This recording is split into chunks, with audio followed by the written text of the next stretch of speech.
More than 90% of Brevard teachers who voted on a raise offered by the school board voted against it. The board will impose the raise on teachers, but the vote was a message that teachers are not happy with what was offered. Welcome to Florida Today's I Am Brevard. I'm Isadora Rangel. In the last weeks on this show, I have interviewed our school board members about why they don't believe the district has enough money to give better raises. Now you will hear from the Brevard Federation of Teachers. I'll interview President Anthony Colucci today. He will tell us what to expect when the union and the district sit down again for this year's raise negotiations. He will also explain why so many teachers voted to reject the contract. Anthony, welcome back on the show. Thanks for having me. I'm excited to be here. So last time you were on the show, the school board, I believe, had just approved a raise offer for teachers. Now, just recently, teachers, more than 90% of teachers who voted on the raise offer voted to reject it. Obviously, the school board will impose the raise, so the teachers still get the raise, a smaller raise than what the union wanted. But I am curious to know, 96% is a really large number. More than 4,000 teachers voted. Why did they vote to reject it? I know we know the obvious reasons. They're not happy with the 2.3% that was offered, but explain. So this was the highest percentage turnout we've ever had on the BFT records. Enormous amount of teachers said no to this contract because of the circumstances surrounding it. First of all, the special magistrate sided with us and said that we deserved the $2,300 raise. The amount the school board ended up putting forth was an $1,100 raise. So we believe that we deserved more than twice that amount. But if you look at what's going on statewide, we're 46th in the nation in average teacher pay. And in Brevard, we're 30th in the state. We're $2,170 below the state. So this has reached a crisis level. And our teachers are at the point where they're making the decision to leave the profession because they can't do it anymore. They love what they do, they're effective at what they do, but they have a choice to make. Do I go into something more lucrative or go to different county which pays better, or stay here and struggle financially? Yeah, by voting against the contract, they still get the raise, but they lose a lot of contract provisions and things that teachers have been fighting for a really long time. Things such as transferring sick pay, sick dates to people who are critically ill. There was also another provision that allowed them to keep students out of the classroom for longer. It was a really big decision to really forego on those things. Can you speak about what else was in the contract? So you're absolutely right. As you know, and I think the community is aware of, we fought really hard to get agreement on many pieces of contract language last year. That's part of the reason we were doing all those rallies and the whole effort to get that language. And in the end, the teachers actually made the decision to vote no on the contract, which means we didn't get those provisions. They were on hold until the next round.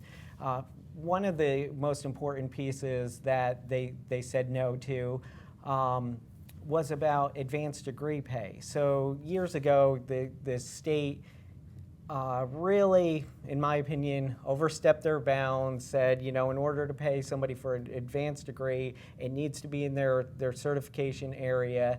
It can't have a journalism master's degree and teach social studies and get that pay.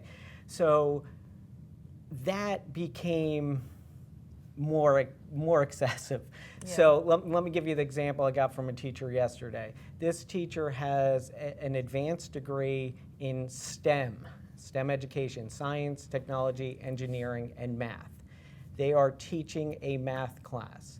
They are not getting the advanced degree supplement. Which is over $2,000, yes, right? over $2,000 because their degree doesn't specifically say math. It just says STEM. So that is the kind of provision that we needed in our contract to help somebody like that. And it is important, but yet the teachers feel so strongly about their lack of pay that they still rejected the contract. Yeah, it is quite impressive. I honestly thought, well, if the no gets more votes, it will probably closer to 50-50, but when I saw 96%, I was really shocked, even though I had spoken to teachers who were going to vote no anyway. But a lot of people fail to realize that the raises that were just approved are retroactive. They actually apply to the 2018-19 Correct. school year. In a couple of weeks, you will begin negotiations for the 2019-2020 school year. Do you think those provisions are a given, that the district will agree to them automatically from the get-go, or do you think they might be using that as sort of as a bargaining chip with the union? Well, I think negotiations are going to go much smoother this year. First of all, the district has a new HR team in place, a team that is competent, a team that is communicating with us. So the relationship is much better with the HR folks. I do not believe that they're going to use those pieces of language to leverage us. But by state statute, they could not accept those becoming contract language once the teachers voted it down. Okay. So I'm optimistic that things are going to go smoother. The district is working with more money, and more importantly, they are very aware of the crisis situation we are in with teacher pay.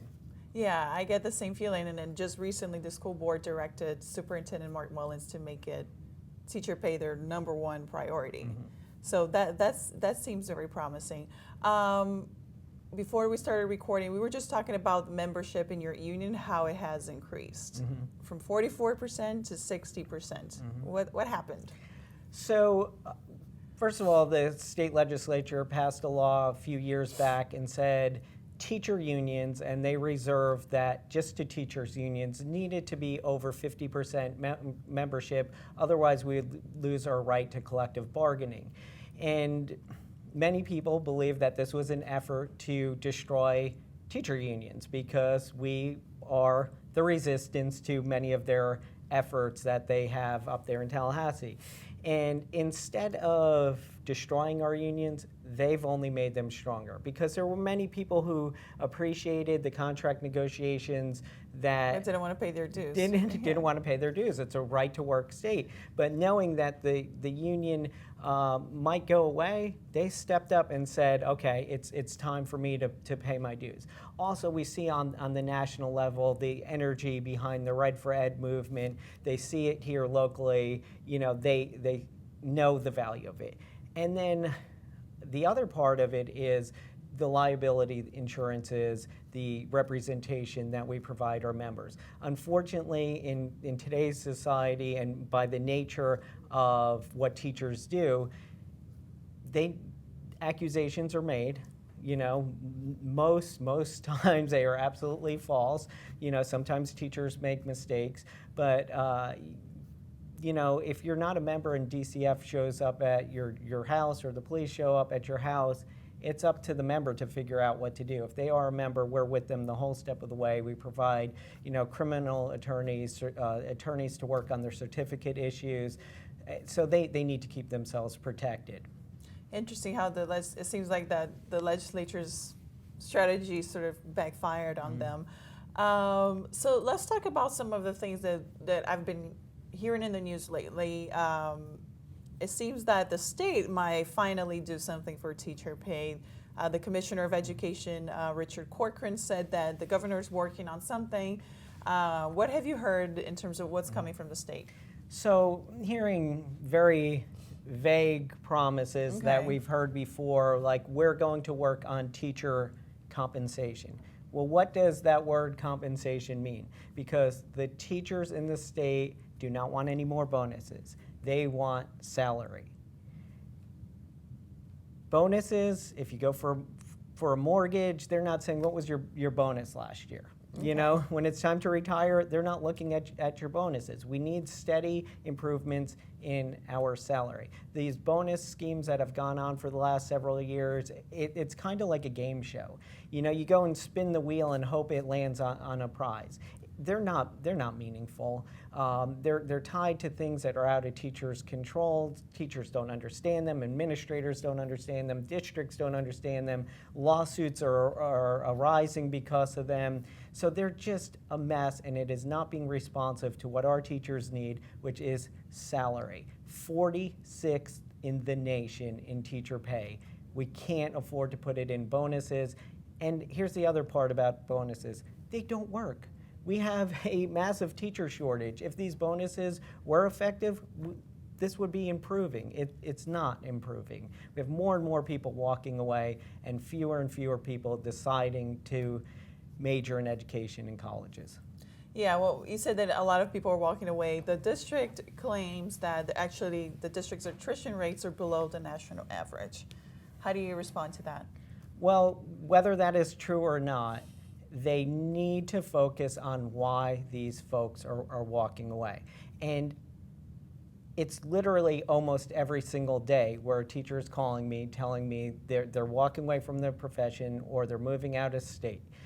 For instance, somebody just contacted me 2 days ago, said, I'm on a train, I'm heading to Delaware, I'm gonna go be a teacher in Delaware, and I'm going to make $30,000 more in Delaware than here. $30,000 more? Yeah, but so it's also, could also be that it is a more expensive state to live in? So that's what you would think, but just yesterday I pulled cost of living scale, and guess what? Florida and Delaware are almost dead even on cost of living.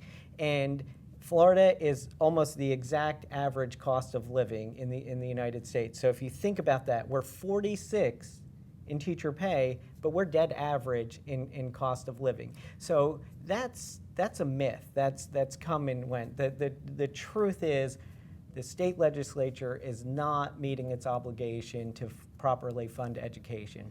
And I think one of the biggest, I'm going to call it biggest jokes that came down from the legislature was the best and brightest bonus, which used to be tied to your SAT scores, which God knows where they got that idea from. But they actually made some changes to best and brightest. How is it working now, and are you happy with it? It's more spin the wheel. It's another convoluted, confusing program. Is it slightly better now that it's not tied to your SAT scores from 20 or 30 years ago? Perhaps. But now it's tied to not only your evaluation on the state value-added model, which is this. What does that mean? Let's stop right there. Go look that up online and look what that formula looks like and see if that's meaningful to you. But also on your school's progress over the last 3 years. So it has to make average 3% growth over the last 3 years. And then you go, well, what if I transferred from another school? What if a school like South Lake that's only been open for 1 year? All these folks are going to be ineligible for these bonuses, and it is not what our teachers in this state want. So what you're saying that the bonus is tied to how the entire school does, whether it has like an A or a C grade. And one of the things is, I think some of the research I've heard is that school performance has a lot more to do with the students and where they come from and the income level that they come from than it has to do with teachers. Do you feel that a lot of these performance measurements don't take that into consideration? Absolutely. You can almost just look at the zip code and figure out what the school grade is going to be. Now, we always strive to do better on any metric that's given to us, and our schools, our teachers are doing a great job. I mean, I don't agree with a lot of these metrics, but we don't have any D schools in our public education system last year. We have schools, high schools that are rated amongst the best in the entire state. So we're doing a good job no matter what metric you throw at us. But these school grades, they're a ridiculous metric. Very few states use them, and it is closely tied to socioeconomic status. How would you evaluate schools? What is a better model to do that? Well, that's not an easy question, but you can look at many different factors. You could look at the availability of art and music programs and STEM programs and how many kids are in those programs, levels of parent involvement, community involvement, attendance. There's a whole host of things that you can look at. Yeah, but a lot of parents too want to feel that their kids are being tested at the end of the school year to know if they actually learned what was taught, right? Do you think that testing has a place in school grades or in just education at all? It does, but in the state of Florida, it's been the centerpiece of public education. And what a lot of folks don't understand is these aren't real measures. They're artificially created grades. For instance, it's not that if we both get a 70% on the test, we're both going to pass. What the DOE says is we need X amount of kids to fail this test. So they look at the overall score, say we need this many kids to fail, so everybody up to this point will not pass this test. Okay. It's not just a goal that they hit. It's if you're towards the bottom. Yeah, if you're in the lower 10% or. Right. Yeah. It's, grading on a curve, essentially. Wow, I had no idea that that's how it worked. But you mentioned that you feel you're very hopeful about this year's negotiations. The district found $1.5 million in the budget through attrition. How did teachers receive that? I know $1.5 million is not a lot in the grand scheme of things, but were teachers more trusting of the district after hearing that, or were they feeling, well, they had the money all along?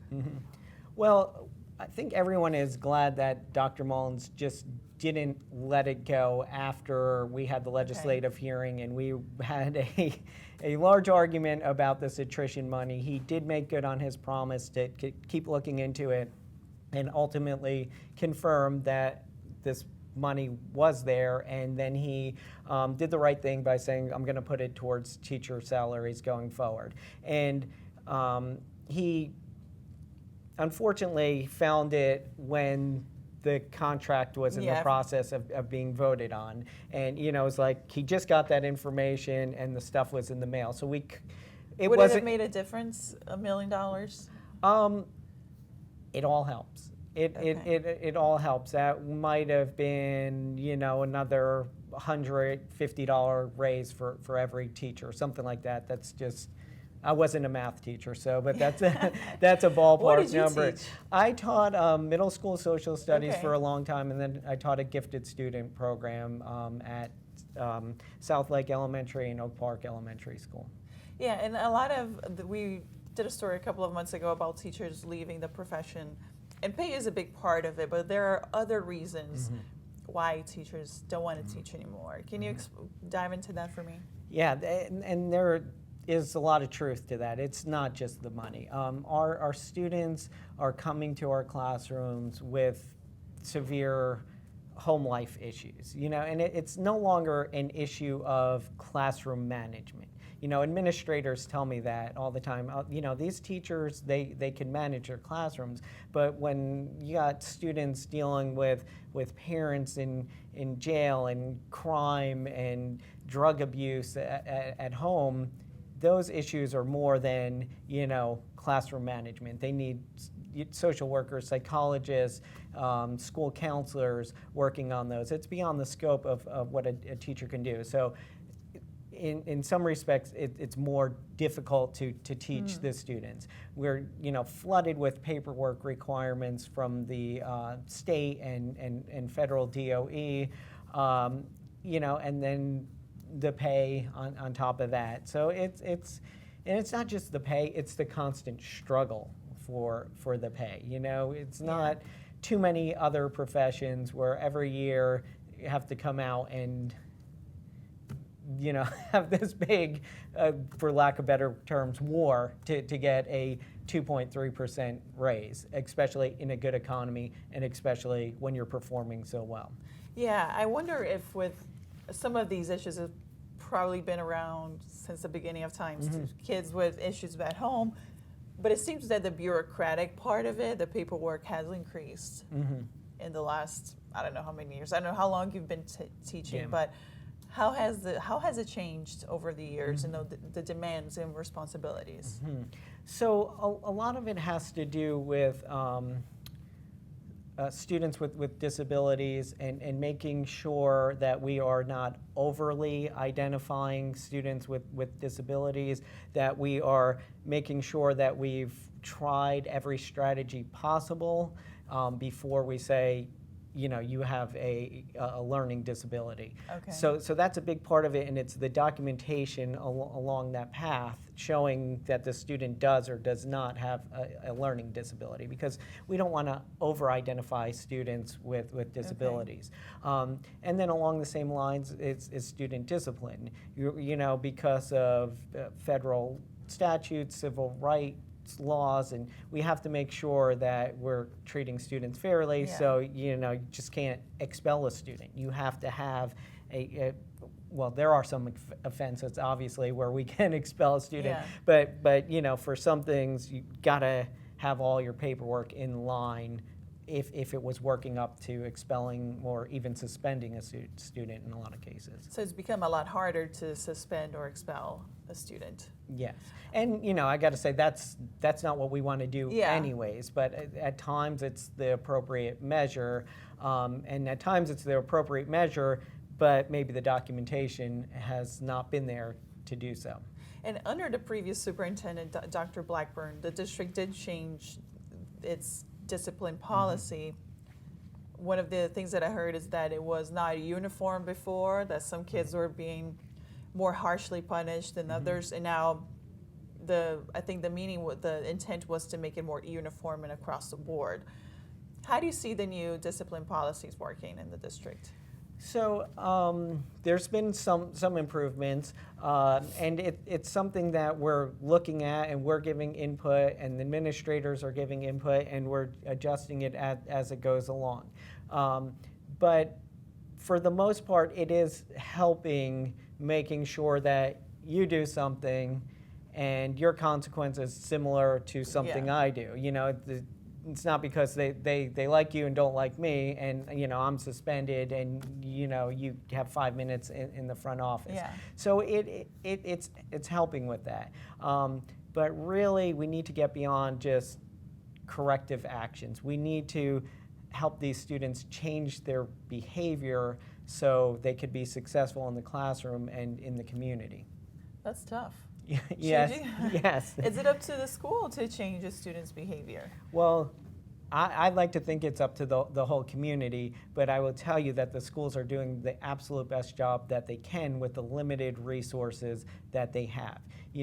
As a classroom teacher, I am not a social worker, I'm not a psychologist, know a little bit about a lot of things like that, but students need more than that. Yeah, absolutely. And let's look at funding for education overall in Florida. We have struggled to give education more money than we did before the recession, once you take inflation into consideration, obviously. How is it looking like right now? I mean, how is the state doing in terms of funding education? And my guess is that they're not doing really well, according to my previous columns and reporting. Right. So per student funding, we are 43rd in the nation. 43rd. And we're behind Mississippi. I don't know if we're behind Mississippi, but we're behind some states. I think we're ahead of Mississippi, but that really shouldn't be our talking point. But Alabama, Georgia, South Carolina. We're not talking about New York anymore. We're talking about our neighbors. So the state legislature is failing to adequately fund public education. We haven't, once adjusted for inflation, we haven't even caught up to pre-recession levels of spending. Now, I heard yesterday that they're looking at a 1.1% increase for public education next year. Problem is, inflation is 1.8%. So this big increase isn't even keeping up with inflation. What we want to see is a 10% increase in public education spending. Now, that is over $2 billion. Sounds like a huge number, but when we're looking at those rankings, 43rd, it's only going to move us 4 spots by increasing funding 10%. And there's this myth that funding doesn't matter, just throwing money at the problem. Yeah. No, the research says that funding does matter. Funding makes a difference. It helps students be successful, provides them those things that they need: social workers, nurses, art programs, science programs. Not to mention all the mandates that a lot of times are not funded that are coming from the legislature.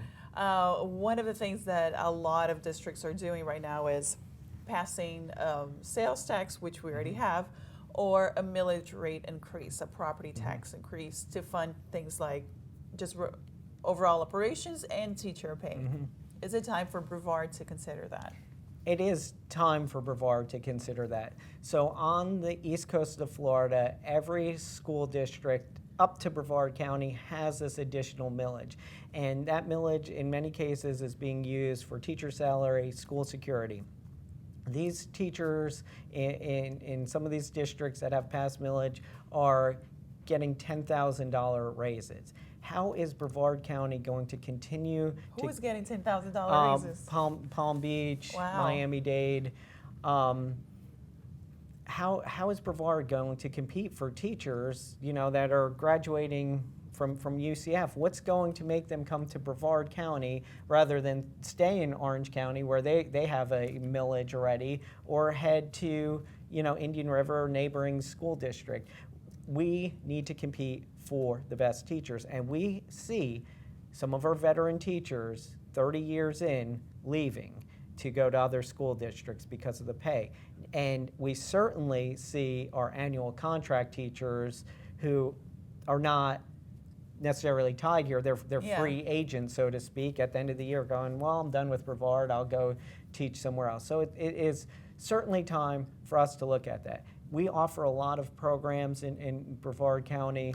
We have to decide, do we want those programs and be able to pay teachers competitively, or it's time for some drastic changes? Yeah, the board is going to have to make some tough choices in the near future. But Anthony, thank you so much for being on the show again.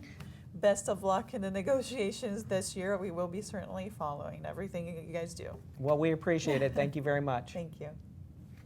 That's I Am Brevard for today. Go to floridatoday.com to rewatch this episode and to read local news. I'll see you again next week.